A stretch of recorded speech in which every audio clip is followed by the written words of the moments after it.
Welcome back. In this session we will talk about another feature that you can use along with the form elements, and that feature is known as a data list. A data list can be used when you want to have an autocomplete feature for an input type. For example, suppose you want to type in the name of your district. Whenever you type KA, then it will display only the districts starting with KA. So it is like an auto-complete feature. So it will be more clear if I explain it with the help of an example. So let's start creating our first data list. So in the last session we have created a select option drop down list for our state. Now we will see how to create a data list for selecting district of your choice. Okay, so the tag used for that is data list, and the closing tag is slash data list, and each option in the data list is put using a tag called option, but not like this one. This option has a different style, and that is like option value is equal to the value of the district that you want here. Let's say Kasaragod.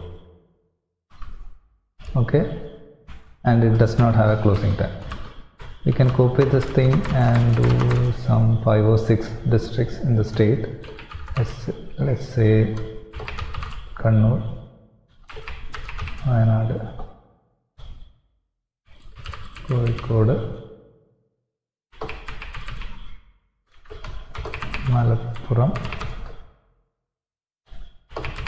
Palakkad. So we will stop here, and this is how we can create a data list. But if you open the file in a browser,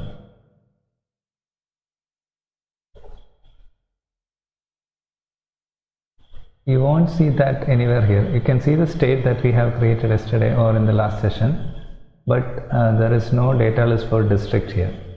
So let's try more on that. You can put a district here, okay, and see whether you get any change there. And we need a line break also here, so we can put a break and another break here. Let's refresh it. Now you can see the district there, but again there is no list of Kasaragod, Kannur and any other districts here. But we can bring this list with the help of an input element, that is input, and it needs an attribute called list, and this list will be taken from the data list that we have created. Okay, so for that we need an attribute for the data list tag here, and that attribute is data list is id. Id is equal to, let's say, districts. Okay, and if you say input type is equal to text, I need a text box here, but this text box is different from the previous text box that we have discussed, because it will allow only a particular values to be typed in the text, and you need to mention the ID of the data list here. So what we need is this ID as the value of list. So now if you look closely, this data list is connected to this input type is equal to text. How? Because the ID of this data list is the value of the list attribute of the input type.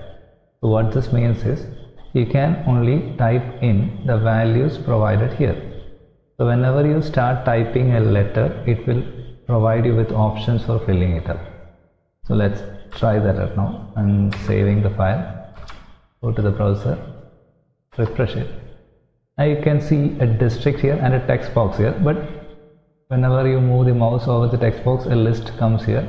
This is different from this one. But if I click here and type in some value k, then you can see only the districts with a K in it will be displayed, and I say KA, again the districts with a KA will be displayed, and when I say yes, you can see only Kasaragod. So you can select that. So this is more of a refined list, but in this list, normal select option, you can select values here. There is no option to type in. So this will be useful when you have a long list of items. So for example, 1000 list of items. Then if you use this select option, normal select option, it will be very difficult for you to find out the option here. But in that case, you can go for a data list. So suppose you know, suppose this is the list of all countries in the world. Then it will be around 200 more countries are there in the world. So it will be very difficult for you to select and identify a country here. But when it is provided as a data list, you can start typing IN and then it will be sorting out the list. So this is more useful in that scenario. So that is how you will be creating a data list and connecting that data list to the input type equal to text.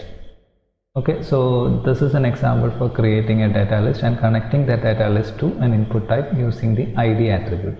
So we need to remember this list attribute for the input type, input tag, and the ID attribute for the data list tag. Okay, so let's go to the slide now.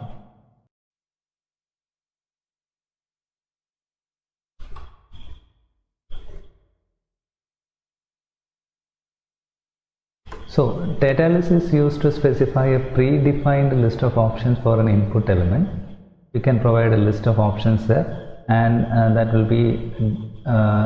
will provide a list of options for another input tag. And this provides an autocomplete feature for input elements that we have seen there. And for binding the input element with the data list, ID attributes value of the data list must be set as the value for list attribute of input. That means the list attribute of input tag must be equal to the ID attribute of the data list tag. Then they will be connected.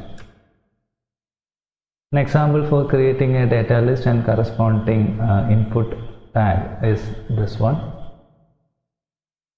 Now we will have a quick look at the different attributes that you can use along with the input tag.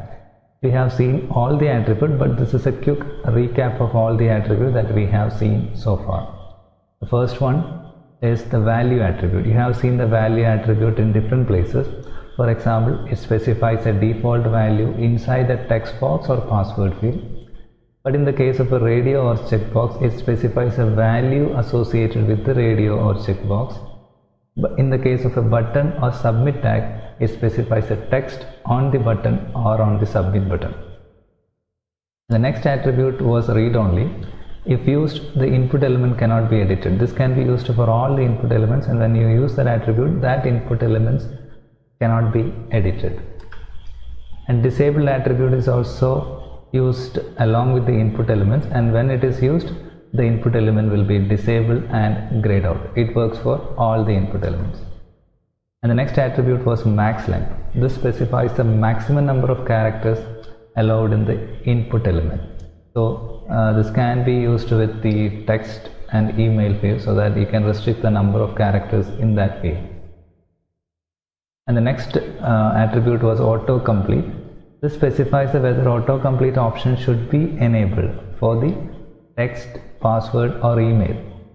So only these input types can use the autocomplete attribute, because it won't work for radio button, it won't work for checkbox. There is no concept of autocomplete in that case, but these elements can be clubbed with the autocomplete, so that you will get an autocomplete option there.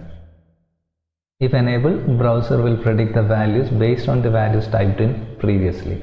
It can take up values on or off.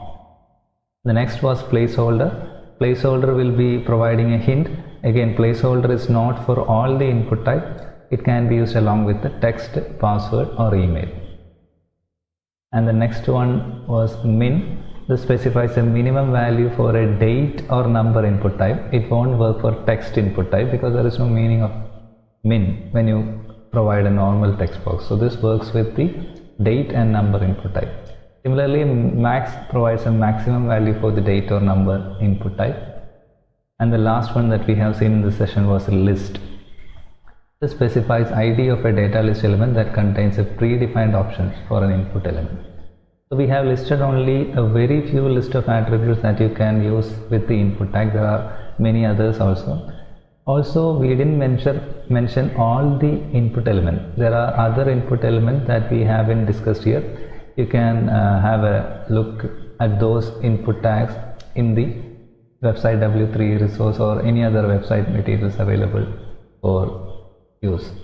So these are the common attributes that we normally use with the input tag. So we will conclude this session here.